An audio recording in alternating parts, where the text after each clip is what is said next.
Hi. Have you ever been watching a baseball game and wondered why a team puts the shift on in a certain situation? That's when a team moves its defensive around to untraditional locations in order to defend against a certain hitter in a certain situation. You ever wondered why some teams steal or bunt more or less than others? Have you ever wondered how a team with roughly a salary of $40 million can compete or even beat a team with a salary of over $140 million? Well, the answer is sabermetrics. After players were granted a free agency in the late 1990s, teams with smaller budgets were faced with the problem of having to compete against teams with much deeper pockets. Free agency gave the players the ability to auction out their talents to the team with the highest bid. Now, these poor teams could not afford to go out and buy these players, so they had to come up with other ways to compete against these bigger teams. Um, and most teams failed miserably in this endeavor. In 2001, Sandy Alderson of the Oakland Athletics hired Billy Beane to be the general manager and to implement a radical new approach to how players are evaluated.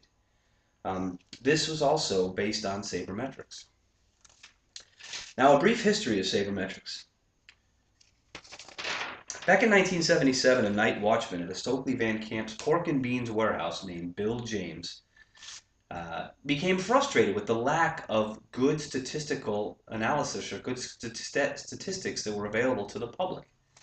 Now, he started compiling his own statistics and he started publishing them in a book or an abstract called, aptly, 1977 Baseball Abstract.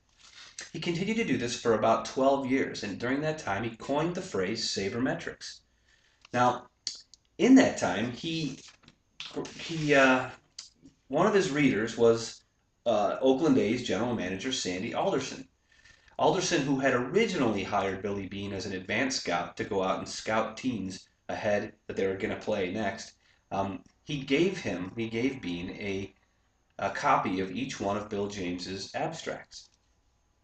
Now, before this time, baseball had been bogged down with an old way of thinking that you had to see a player play, and based on how he looked and how he acted was how you could evaluate what he could become, rather than using statistics because there weren't too many of them out there.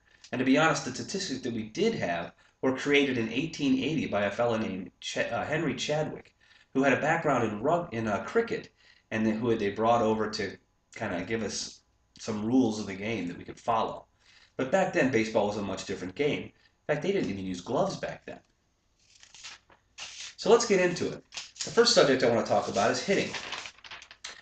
Until this point, a hitter's value was based on batting average and sometimes home runs, at least after Babe Ruth came along.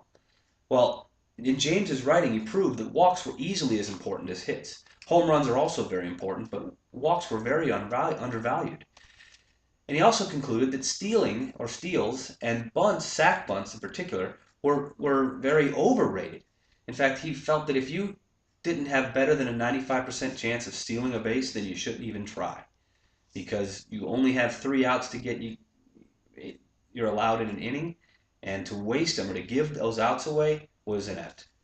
So the other really, really good statistic was on base percentage. That's one of the best values for a hitter for his team, to have a good on base percentage. So a new stat was created, and it was called OBS, on base plus slugging. So on base percentage plus slugging percentage is OBS, and that became, according to James's statistics, the highest value that a hitter can give to his team as far as how many runs that hitter is going to score for his team. Now, the other good value a hitter has, or important value of a hitter, is his ability to not swing at balls outside of the strike zone. But there's a lot more statistical analysis that goes along with that, and we don't have time to cover that today, so I'm going to leave you with that. The next category is pitching statistics. Now, in years past, pitchers were valued basically on their wins and losses. But it's not really a fair way to evaluate a pitcher, because a pitcher could go out and throw a no-hitter and still not get a win. So they came up with a stat called ERA, which is earned run average, which is how many earned runs are scored in a 9-inning period, averaged out throughout a season for a pitcher. Again, not a very good stat, because errors are subjective. Whether or not a player makes a play or does not make a play is a subjective opinion by the scorekeeper. So again, not a fair way to evaluate a pitcher. So 2 new stats were created. The first one was WHIP, and that's walks and hits per innings pitched. It's a very accurate way to measure a pitcher's success. The next one is DIPS.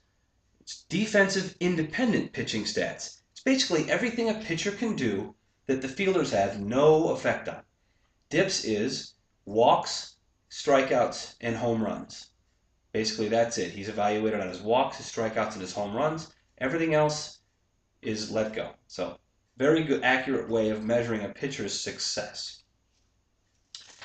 Now, Pete Palmer, in his 1984 book, The Hidden Game of Baseball, came up with a new stat, and it's for fielding. Now, up until this point, it was very difficult for statisticians to evaluate a fielder's value because it's so hard to tell, instinct versus speed, and how many balls should or should not have been fielded, or played, or caught, whatever the case may be. But he came up with a stat called WAR, which is wins above replacement. And basically what that does is it tallies how many wins a player gets his team above a replacement player. And that replacement player is based on a AAA player of the same position. So wins above replacement. It's a great tool to evaluate fielding. Now in 2002, using these new stats, the A's won 20 games consecutively in one season, which broke an all-time Major League record. The A's, along with the Tampa Bay Rays, have continued to defy the odds and succeed against these much richer teams in the baseball world. In 2002, for instance, when the